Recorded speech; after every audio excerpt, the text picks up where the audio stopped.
Hello, hello. Welcome to another episode of Simply Shaunte with me, JaLisa Shaunte. So this is the story that I wanted to talk about around Thanksgiving that I said I would come back to. It was the holidays, I was trying to keep up with the good times and the good vibes. So I really didn't want to talk about this then. But tonight we're going to talk about the new developments in the story of the 6-year-old student that shot his teacher at Richneck Elementary School here in Newport News, Virginia.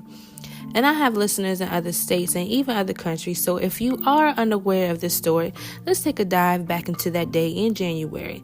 So on this particular day, a 6-year-old student at Richneck Elementary School brought his mom's 9mm semi-automatic handgun to school, and it resulted in an unfortunate incident where he shot his first grade teacher, Abby Zerner.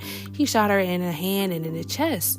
So following recess, an employee was passing by Zerner's classroom where they heard the sound of the gunshot, and immediately a group of children rushed out of the room, closely followed by Zerner, and you could visibly see her bleeding at this time. So the employee entered the classroom and found the child standing by his desk, the gun lying on the floor, and they restrained him until the arrival of the police. During a hospital interview with detectives, Zerner said that after returning from recess, she guided the class back into the classroom and organized for them to start in their reading groups. And it was during this time that Zerner noticed the child standing by his desk, pulling a gun from his jacket pocket and pointed it in her direction. In response, she asked, "What are you going to do with that?" To which the child let out a single shot. Now, after the shooting, Zerner received immediate medical attention in the school office and was promptly transported to hospital for further care.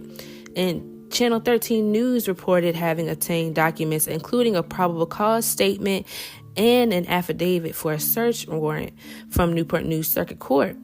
So, according to these documents, detectives interviewed a school employee who restrained the child, and that employee shared that the child made alarming statements during that incident, including, "I shot that B word dead, I did it, and I got my mom's gun last night." And it is also noted that 2 days prior to this incident, the 6-year-old had slammed Zerner's cell phone, resulting in the boy being suspended from school. He was on a 2-day suspension, and he waited until he got back and was in Zerner's room for this incident to happen. Now, this is something that is unheard of to me. And as a parent, I would never even think I would have to worry about gun violence from a child, at such a young age. Now, my son does attend Newport News Public Schools, and thankfully this did not occur at his school. But his school did go on lockdown when this occurred, and I asked him how he felt about it. And he said he was initially confused, not really sure what was happening. And, later on after the lockdown, he said he found out what was going on and what had happened at the other school. And he said he was so surprised, finding out that the child was 6 years old. He was like, "What? That is just wild." And I will say that the elementary school that my son attended last year, I felt that, they were very hands-on, informative, and I felt like that school was a great environment for him. And I also feel like the middle school that he's in now, I feel the same way. I can't really speak on the school system as a whole. We haven't really been here that long, but I will say the majority of things that we have experienced this far have been very positive, in my perspective at least. Now, the former first grade teacher is intending to file a $40 million lawsuit against the school division. Newport News Circuit Court Judge Matthew W. Hoffman delivered a ruling allowing Zerner to be able to proceed with the $40 million lawsuit, as Newport News School Board and other defendants argued that Zerner should not be able to and wanted her to be limited to filing a workers' compensation claim. Now, that I do not like. I do understand that business is business. To be honest, who in the world would want to be held responsible for letting something like that happen in the elementary school? Yes, I understand. But at the same time, who graduates from high school, spends years in college, gets a teaching degree, goes to, have a teaching career, just to wonder if one day they might possibly get shot by their 6-year-old student? Now, that is just crazy to me. You want her to file for workers' compensation for something like that? Ridiculous. So in the judge's decision, he emphasized that Zerner's injury did not arise out of her employment, as the defendants attempted to get the case dismissed. And Zerner's attorneys, they expressed their satisfaction for, with the decision that the judge made. And her attorney is stating, this victory is an important stepping stone on our path towards justice for Abby. We are eager to continue our pursuit of accountability and a just, fair recovery. No teacher expects to stare down a barrel of a gun held by a 6-year-old student. And that is most definitely facts. And to be honest, if you expect them to, I would think you would be giving them more pay, because nobody gets that degree thinking that today might be their last day because their 6-year-old student might shoot them. Like, that is just crazy. And being just, you just need to file a workman's compensation claim and that will just take care of you. That is not acceptable. She needs to go ahead and get that money from that lawsuit for real. Now, however, the Newport News School Board and other defendants are anticipated to appeal the ruling in Virginia Court of Appeals, possibly escalating this case to the state Supreme Court. Responding to the ruling, an attorney representing the school board, along with the former superintendent and the Richneck Elementary principal, expressed surprise and disagreement, stating that the teacher's injuries are at the hands of the student, and this is unfortunately becoming more common in today's age. Well, if that's the case, what was done to prevent something like this from happening in the first place is my question. Now since the incident, metal detectors have been placed in all the schools, and now all the students have to wear clear book bags. And as a parent, I'm all for it. Anything to keep everyone safe. I pray over my son every day. Him, the staff, the students, that everyone is safe every day. And so anything that the school system is willing to do to keep everyone safe, it's most definitely worth it in my eyes. Rather be safe than sorry.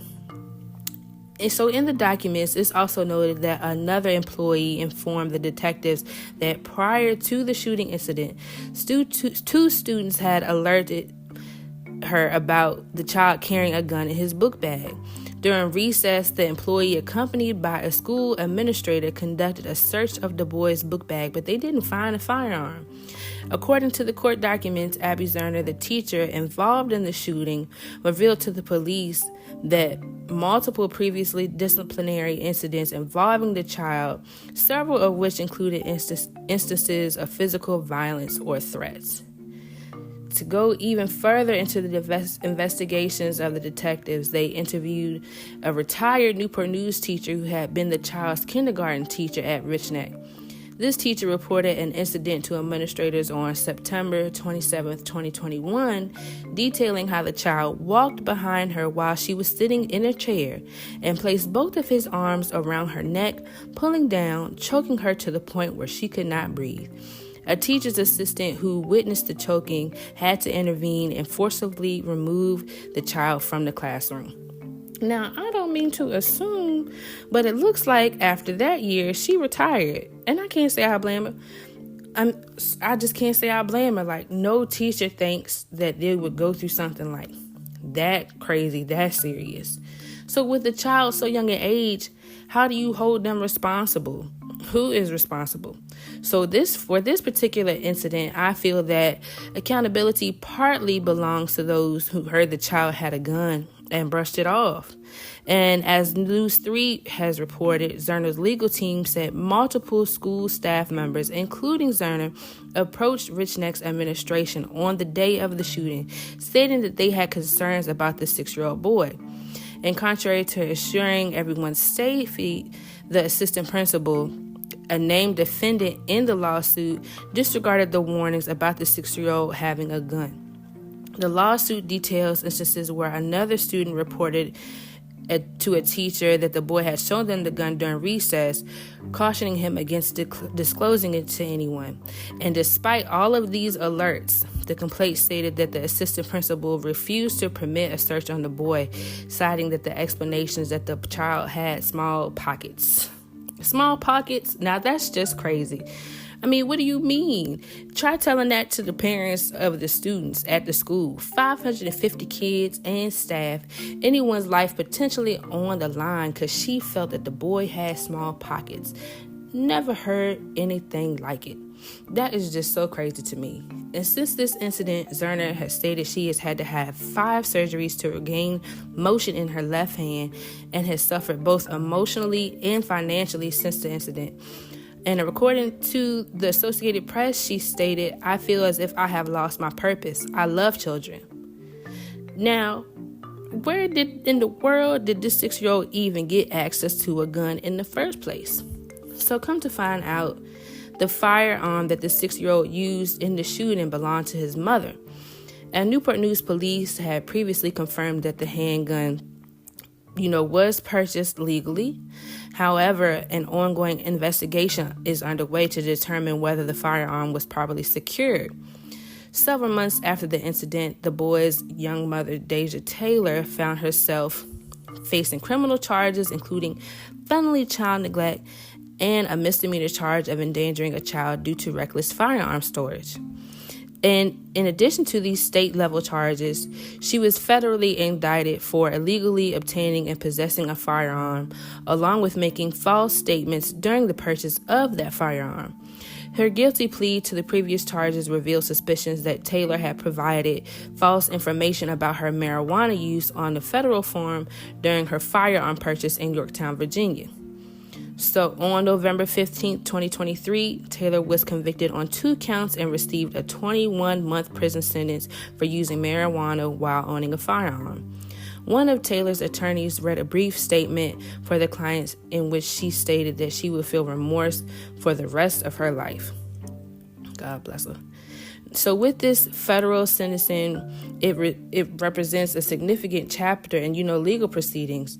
She still awaits trial in a separate sentencing, for the state level charges, and she'll go to trial for that this month for the charge of felony child neglect, which she pleaded guilty to in August. Federal laws are different than state laws. Federally legalization of marijuana is a no-go. And here in Virginia, it is legal. So she's fighting that state and that federal charge. So her team, they contends that they will go up to the U.S. Supreme Court, hopefully to try to get some leniency on her.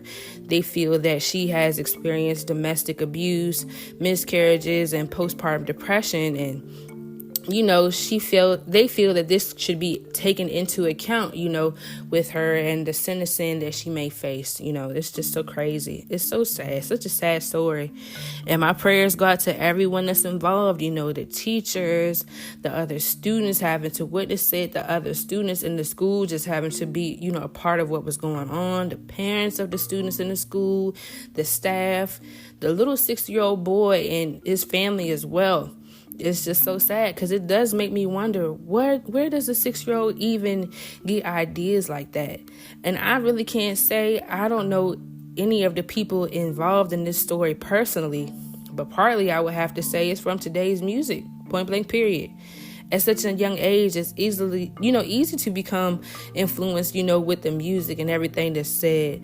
Maybe childhood trauma. It is stated that his mother experienced, some trauma herself. So maybe did he see something he shouldn't have? All of this is, pure speculation. And regardless, I hope that everyone is able to heal from the situation in some way, shape, or form. It's just so sad, and it's crazy. And I really hope that teacher does get all the money that she has asked for, because she should. Do you think when she went to college, she thought that this is what was going to play out in her life? Absolutely not. So prayers to her, prayers to the students, prayers to the staff. Thank you all so much for tuning in this week. That's all I have for this week. I will see you all next week. Same time, same place. Bye. Take care.